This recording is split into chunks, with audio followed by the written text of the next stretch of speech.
오늘 본문은 어제 이제 다윗이 솔로몬을 이스라엘 왕으로 하나님이 선택했다. 내가 세운 것이 아니고 뭐 솔로몬이 원한다고 왕이 된 것이 아니고 하나님의 주권적인 선택, 은혜로 솔로몬이 왕이 되었고, 하나님이 그렇게 선택하는 이유가 성전을 건축하기 위함이다.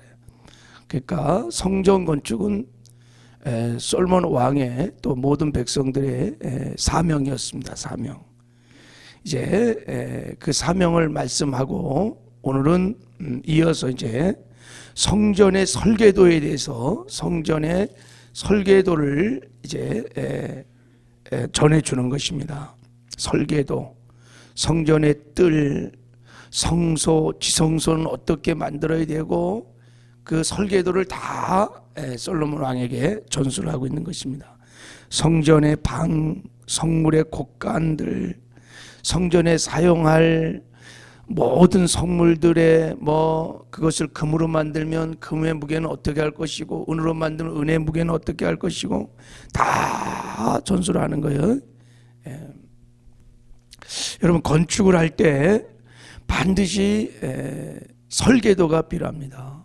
설계도 없이는 건축을 할 수가 없습니다. 반드시 설계도가 있어야 되고, 시공자는 설계도대로 집을 건축을 해야 합니다. 오늘 하나님께서 본문 말씀을 통해서 성전을 건축하라 하시며 성전의 설계도를 우리에게 주시는 것은 오늘 신약 성도인 우리에게 성전을 건축하라 그러는 것은 교회를 세우라는 것입니다. 할렐루야. 그러니까 예배당 이런 건물을 세우라는 뜻이 아니라 그리스도의 몸인 교회를 세우라는 것입니다. 그게 지금 다윗이 솔로몬에게 말하는 성전을 건축하라는 말씀은 예수님께서 마태복음 28장 18절 20절에 지상명령을 우리에게 주신 것과 똑같은 메시지입니다. 하늘과 땅의 모든 권세를 내가 가졌다. 너희는 가서 모든 족속으로 제자를 삼아라.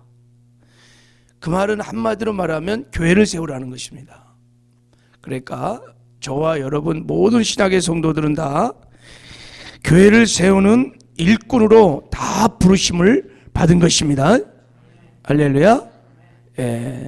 그래서 하나님께서 우리를 선택하여 이 시대에 하나님의 일꾼으로, 하나님의 자녀로 세우신 것입니다.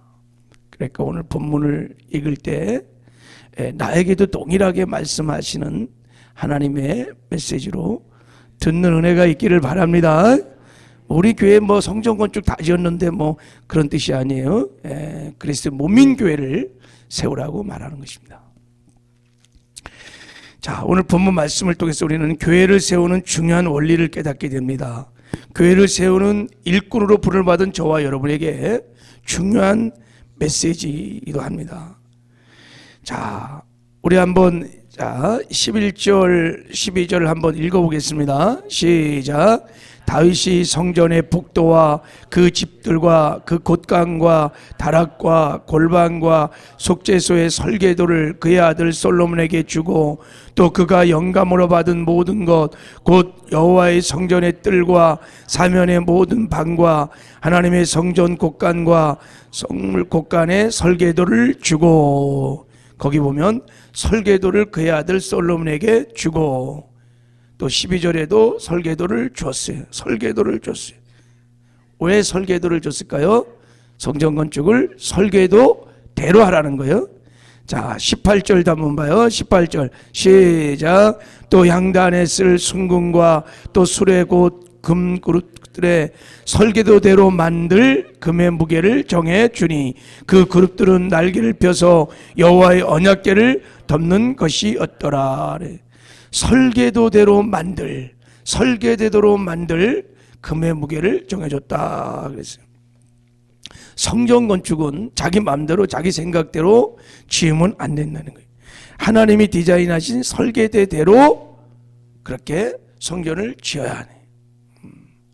그래야 그 성전을 하나님이 거쳐 삼고 그 성전에 임재하셔서 영광을 나타내 주시는 것입니다. 이 성전이 지어기 전에 성막이 지어진 적이 있어요. 모세가 하나님의 설계도를 보았습니다. 그리고 그 설계대로 성막을 지었어요. 그 성막을 지어서 봉헌할 때 성경은 이렇게 말합니다. 여호와께서 모세에게 명령하신 대로 되느니라. 여호와께서 명령하신 대로 지었느니라. 이런 말씀을 계속해요. 그리고 이 사역을 마친 다음에 여호와의 영광이 성전에 충만하였더라. 이렇게 끝나요. 그러니까 하나님이 가르친 설계대로 성막을 지으니 하나님이 그곳에서 드리는 예배를 받으시고 임재하셨다는 것입니다. 대하 6장에도 가면 솔로몬이 성전을 설계대로 짓습니다. 그리고 거기서 예배할 때 하나님의 영광이 나타나는 것입니다. 우리가 교회를 세울 때도 설계도대로 하나님이 디자인하신 설계도대로 교회를 세워야 됩니다. 그러면 교회 머리 되신 주님께서 함께 하시는 교회, 그리고 주님의 뜻을 100% 이뤄가는 교회가 될 것입니다. 그러니까 교회를 세우는 일꾼들에게 가장 중요한 것이 뭐냐면 뭐겠어요? 교회 예배도 중요해. 교회 설계도를 아는 거예요. 교회 설계도를 아는 거예요. 하나님이 디자인하신 교회 설계도를 알아야 우리가 교회를 하나님의 뜻대로 세울 수 있게 된다는 거죠. 그죠? 할렐루야. 그러면 다윗은 어떻게 성전 건축의 설계도를 알았을까? 자, 우리 19절을 한번 읽어보겠습니다. 19절 시작. 다윗이 이르되 여호와의 손이 내게 임하여 이 모든 일의 설계를 그려 나에게 알려주셨느니라. 여호와의 손이 내게 임하였다. 그래서 이 모든 일의 설계도를 그려 나에게 알려주셨느니라. 알려줬다는 게 계시입니다. 계시. 성경에서는 여호와의 손, 하나님의 손은 뭐를 가르쳐요? 성령을 가르치는 겁니다. 성령 하나님께서 다윗에게 기름 부어서 그 성전의 모든 설계도를 그려 계시로 알려주었다는 것입니다. 모세도 성막을 자기가 그린 게 아니에요. 모세가 하나님께 갔을 때 시내산에 하나님이 그 설계도를 보여주셨어요. 그래갖고 그려 주신 것입니다. 그래서 성막을 지을 수 있는 것이 다윗도 그런 것입니다. 지금도 성령께서 교회를 세우는 일꾼들에게 교회 설계도를 가르쳐 주십니다. 할렐루야. 우리가 이런 맥락으로 분명히 교회도 그리스도의 몸을 세우는 교회도 설계도가 있겠죠. 그죠? 이런 맥락으로 성경을 보면 설계도가 있습니다. 주님께서 이 땅에 오셔서 최초로 우리에게 그려준 설계도가 요한복음 2장에 나옵니다. 교회에 대한 최초의 설계도입니다. 예수님이 이렇게 말씀을 하셨어요. 너희가 이 성전을 헐라 내가 사흘 동안에 일으키리라 그랬어요. 이 성전을 헐라. 이게 지금 수룹바벨의 헤롯 성전입니다. 눈에 보이는 성전. 이거 헐어버려라. 내가 사흘 동안에 다시 일으키라. 그러니까 새 성전을 예수님께서 지으신다는 거예요. 최초로 지금 교회에 대해서 말씀하신 것입니다. 그러면서 이렇게 말씀하셨어요. 성전된 자기 육체를 가리켜 말씀하시는 것이니라 그랬어요. 그러니까 예수님께 십자가에 죽으시고 부활하신 후에 주님의 부활의 몸이 곧 교회일 것이다 라고 말씀을 하신 것입니다. 그러니까 교회는 주님의 몸인 것입니다. 할렐루야. 교회는 이런 예배당이 아니라 주님의 몸이 교회인 것입니다. 그것을 첫 번째로 주님이 말씀하셨어요. 굉장히 충격적인 것이었어요. 이 말은 그 당시로는 뭐 엄청난 충격적인 얘기였어요. 성전을 헐어버려 그리고 내가 몸이 성전이다. 이렇게 말씀을 한 겁니다. 뭐 이해도 못했거니와 나중에서야 성령이 오셔서 깨닫게 하시고 교회가 그리스도 몸이라는 것을 알게 된 것입니다. 그리고 주님께서 두 번째 설계도를 말씀하신 것이 마태복음 16장에 두 번째 설계도를 말씀하셨어요. 너희는 나를 누구로 아느냐? 그럴 때 베드로가 주는 그리스도시요 살아계신 하나님의 아들이십니다. 이렇게 말했어요. 그때 바요나 시므나 내가 복이 있도다. 하나님이 너에게 그것을 계시로 알려줬다. 그러면서 이 반석 위에 내 교회를 세우리라 그랬어요. 내가 이 반석 위에 내 교회를 세우리라. 이 두 번째 설계도입니다. 그러니까 주님의 몸인 교회가 어떻게 세워지느냐? 주는 그리스도시요 살아계신 하나님의 아들이라고 신앙을 고백할 때 주님의 몸 교회가 되는 것입니다. 나사렛 예수가 하나님의 아들을 하나님이신데 그분이 십자가에서 죽으시고 부활하심으로 우리의 그리스도가 되신 것을 깨달을 때 그리고 믿을 때 교회가 되는 것입니다. 근데 이 신앙 고백은 인간의 이성으로 하는 것이 아닙니다. 성령의 계시가 성령으로 말미암아 나사렛 예수가 하나님의 아들이시고 하나님이시구나. 그분이 십자가에 죽고 부활하심으로 우리의 구세주, 우리의 진정한 그리스도가 되셨구나. 이것이 깨달아지고 믿고 고백할 때 구원을 받게 되는 것이고 그리스도의 몸인 교회가 되는 것입니다. 성령으로만 우리가 거듭날 수 있는 것입니다. 그리고 이제 세 번째 설계도가 사도행전 2장에 나왔어요. 이 120문도가 주는 그리스도시요 살아계신 하나님의 아들이라고 고백했던 이 120문도들이 간절히 기도할 때 성령이 임했어요. 성령이 임해서 그들이 다 성령을 받고 교회로 지상교회 실제로 그리스도의 몸이 탄생한 거예요. 그게 120명이 최초의 교회입니다. 진짜 그리스도의 몸인 교회가 탄생한 것입니다. 뭐를 받고요? 성령을 받고. 그게 초대교회입니다.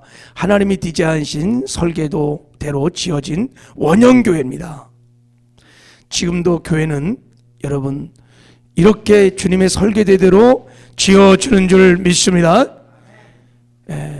누구든지 없이 예수님이 하나님의 아들이시며 그분이 그리스도라는 것을 깨달았고 믿을 때 교회가 되는 거예요. 믿고 그리고 성령을 받아야 교회가 되는 것입니다. 이걸 그리스도의 몸인 교회라고 하는 거예요. 저와 여러분이 교회인 것입니다. 할렐루야.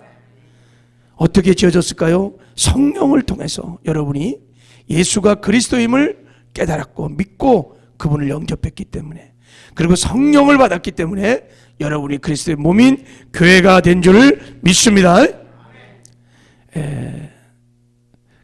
이런 교회는 그리스도의 몸인 교회는 어떻게 성장하는가? 그 성장의 설계도도 성경에 다 있습니다. 그리스도의 몸인 교회가 어떻게 건강하게 성장하는지 그 설계도도 다 있어요.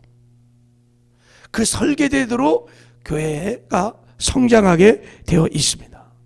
그 중에 하나 가장 중요한 설계도가 뭐냐면 에베소서 4장에 나와 있는데 여러분 우리의 몸은 세포로 이루어져 있습니다.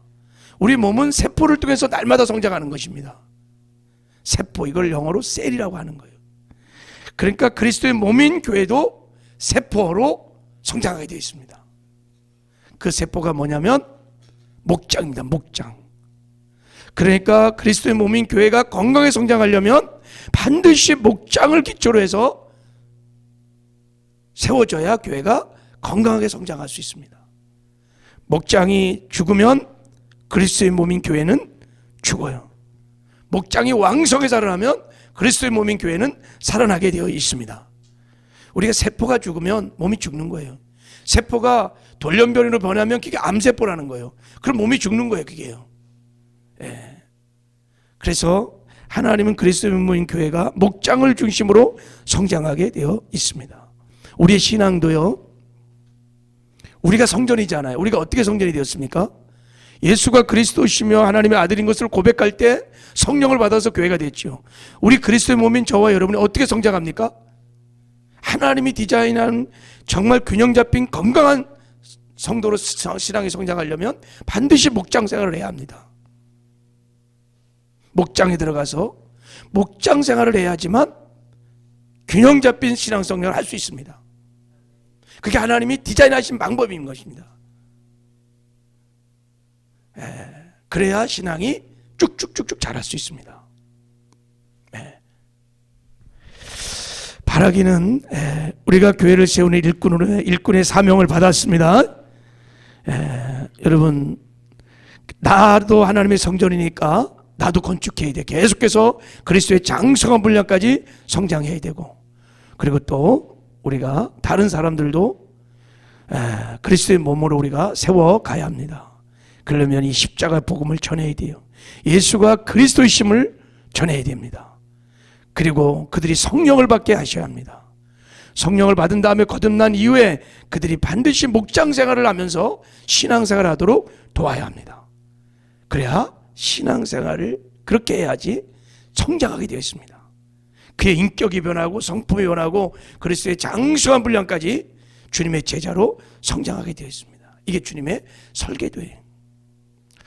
저는 우리 교회가 그렇게 초대교적인 건강한 교회로 새롭게 이 원형교회로 새롭게 재건되는 은혜가 있기를 간절히 원합니다. 새해에는 이 초대교적인 원형교회로 새롭게 재건하는 정말 목장교회를 기초로 세워지는 은혜가 있었으면 좋겠습니다. 여러분들이 기도해 주시고 그런 교회를 함께 세워가는 큰 은혜가 있기를 바랍니다. 이 땅에서 우리가 누릴 수 있는 최고의 존귀 영광이 뭐냐? 그리스도의 몸을 세워가는 것입니다. 할렐루야. 하나님의 관심이 여기 있습니다.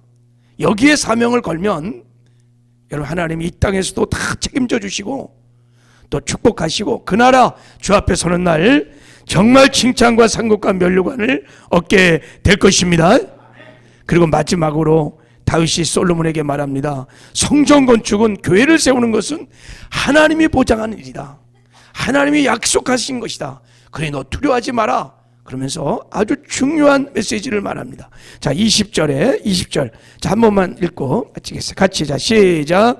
또 그의 아들 솔로몬에게 이르되 너는 강하고 담대하게 이 일을 행하여 두려워하지 말라, 놀라지 마라. 내가 여호와의 성전 공사에 모든 일을 마치기까지 여호와 하나님 나의 하나님이 너와 함께 계시사 내게서 떠나지 아니하시고 너를 버리지 아니하시리라. 그래서 성전을 건축하는 일을 할 때 두려워하지 마라, 강하고 담대하라. 왜냐하면 하나님이 너와 함께 하실 것이다. 이 성전을 완공할 때까지 반드시 하나님이 너를 버리지 아니하고 떠나지 아니하고 함께 하실 것이다. 네가 이 말씀 붙들고 순종하고 헌신하면 하나님이 너를 통해서 이 성전을 이루어 준다는 것입니다. 주님이 동일하게 우리에도 말씀하셨습니다. 내가 하늘과 땅의 모든 권세를 가졌다. 너희는 가서 모든 족속으로 제자를 삼아 아버지와 아들과 성령의 이름으로 세례를 주고 내가 분부한 모든 것을 가르쳐 지키게 하라. 볼지어다 내가 세상 끝날까지 너희와 함께 하리라. 주님의 몸된 교회를 세워갈 때 반드시 내가 너희들과 함께해서 그리스도의 몸인 교회를 세워주겠다고 약속을 하신 것입니다. 여러분, 이 땅에 짧은 인생 살아갈 때 지상명령을 성취해가는 삶을 사십시오. 그리스도의 몸을 세워가는데 여러분의 삶을 완전히 올린 헌신하십시오. 후회 없는 삶을 살게 될 것입니다. 최고의 존귀와 영광을 누리며 살게 될 것입니다. 그날 앞에 주님 앞에 서는 날 알게 될 것입니다. 이것이 얼마나 복되고 영광스러운 삶인 것을. 그래서 주 앞에 칭찬과 상급과 멸관을 얻는 복된 삶을 사시기를 주님의 이름으로 축복합니다. 하나님 감사합니다. 이 시대 우리를 예수의 몸인 교회를 세우는 일꾼으로 불러주신 것을 감사합니다. 우리의 존재 이유, 삶의 목적이 하나님 교회를 세우는 데 있음을 하나님 주의 성령의 기름 부심을 통하여 깊이 깨닫고 믿어지는 역사가 있게 하여 주시옵소서. 우리가 주님이 가르쳐 주신 교회 설계대로 교회를 세워나가는 영광이 있게 하여 주시옵소서. 함께 하시는 것 감사하고 예수님의 이름으로 기도했습니다.